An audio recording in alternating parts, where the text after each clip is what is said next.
It is said when you take a picture of someone, you capture their soul in the camera. It is also said that if you print it off, that picture contains the soul itself and you can control them with it. I'm not sure where to start. Do you know what the primordial soup is?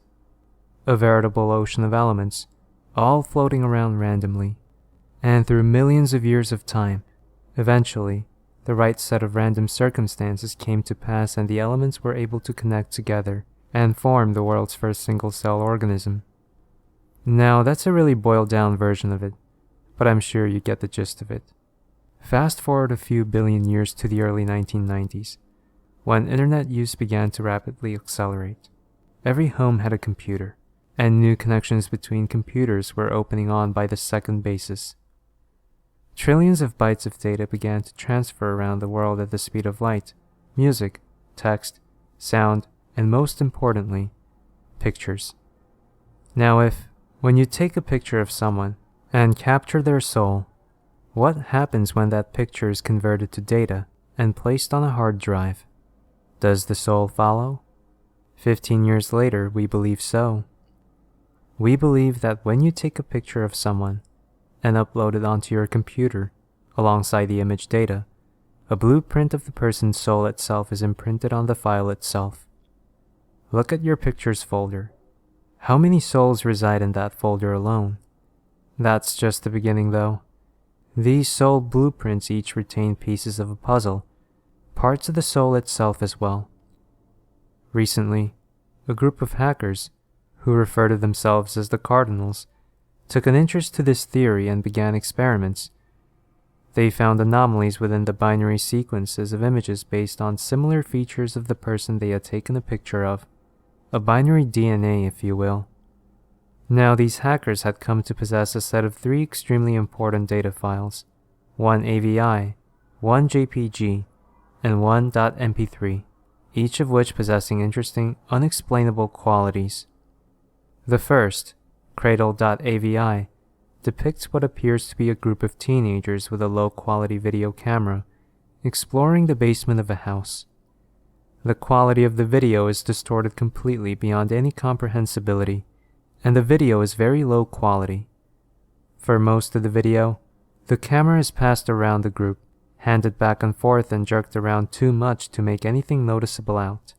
But near the end, the camera turns at an odd angle, and you can semi-clearly make out a young girl standing in the corner facing the wall. Her hair is long and black and she's wearing some form of white dress.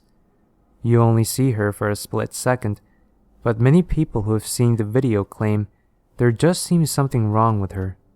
A bit deformed, but not in a way anyone can explain. But the truly peculiar property of this video is what happens to the user's computer at the end of it. On the last second of the video, if not already, so the video will force full screen itself. Along with this, you're left with a 1-second looping clip of a window in a wall. It loops 15 times, and then the girl is seen again, standing on the other side of the window with her back to the viewer, slowly wavering back and forth. After a few moments, the video ends and the user's computer permanently shuts down. Inspection has shown that the entire registry becomes completely corrupt, requiring the user to do a total wipe and reinstall. The second file is known as needless.mp3. This sound file, when played, plays for about 3 minutes. It is extremely distorted.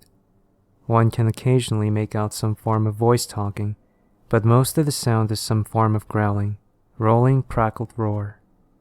Users who listen to this file often experience extreme nausea and loss of balance for a brief period of time. The final file is known as burningman.jpg. The file name has nothing to do with what the actual picture depicts. Instead, it just displays a haphazard mess of overlaid and meshed images of dolls in a hallway. There also seems to be an image of a man standing with his head cast down in the background, but the image is too distorted to make anything out, much like the other files. The image, when downloaded and opened on a user's desktop, will proceed to stay permanently open on whatever program it is opened through. Not only that, the program becomes disabled, Nothing else happens. The image just permanently sits there on your desktop, unclickable, unminimizable, and you're just left there with the man's invisible gaze staring at you. From what the group of hackers were able to discern, this file seems to have pre-compiled into the data something along the lines of CMDAO. Yet, as complex and intricate as the program is, it works across all OS platforms. No one knows who the original creator is. In fact, few people have heard of it, as the file is uncopyable nor sendable. This in fact further adds to the mystery, as often receivers of this file will obtain it from random anonymous emails posted on forums on a download link, posing the question, how is that poster able to upload it?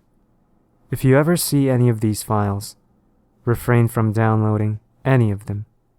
They all have varying detrimental effects on your computers, from practically taking out your whole registry, corrupting System 32, freezing your mouse, or crashing your computer.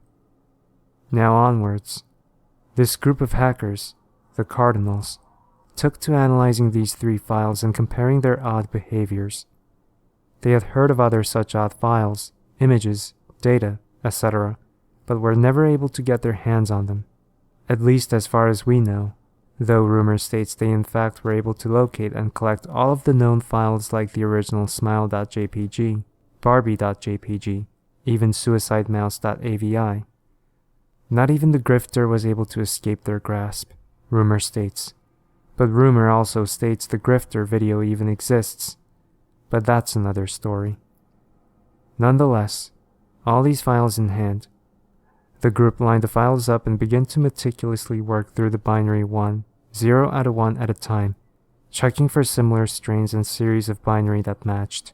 And they did manage to successfully do so, at least legend states. The result was 7 individual execute files that did nothing. Simply a gibberish pile of zeros and ones. They endless puzzled over the files, each tackling an execute each. They decided to name them after themselves: lust, gluttony, greed, envy, sloth, wrath, and pride. At last, they attempted to line the files up. Remarkably, something odd happened. The copies of the files quite suddenly meshed together. The result was a single complete execute, already named, barelybreathing.exe. And what of this file? Well, not much else is known after that point. They were too smart to just execute it. They analyzed the file every possible way: hex, binary, conversions, anything to figure out what this odd file would do. To no avail. Even after forming together, it was even bigger jumble of ones and zeros, and made no more sense than the separate executes. They backed the file up on a flash drive, and proceeded to run it. That was the last command found run on their destroyed computers a week later. Their corpses had been disfigured beyond recognition. Description of the corpses stated that it almost seemed as if they had been brutally slashed across their faces and arms. Every square inch of skin that had been bare had been mutilated, almost microwaved and then sliced repeatedly by a micro-thin razor. The government attempted to hush up the event, but there was some media leakage, and because the Cardinals had been keeping a blog amongst themselves and a few close friends, it's closed down and deleted now, so don't go trying to find it. It quickly spread out as per what they had been attempting to accomplish, and if it was or was not related to their terrible deaths. And what of the flash drive? A friend, who knew of its existence, later checked the home of the group and was unable to find it. According to reports, the drive was found in the pocket of one of the group and had been taken into custody by the police, and then simply vanished. The trail continues on, far more though. The file resurfaces every few weeks around the globe. Governments attempted to cover it up, but some media leaks out, of course. Look to the news for people mutilated in their own homes by a murderer, their computers stolen, etc. If you ever get a cryptic email with an attachment labeled barelybreathing.exe, for fuck's sake, do not open it.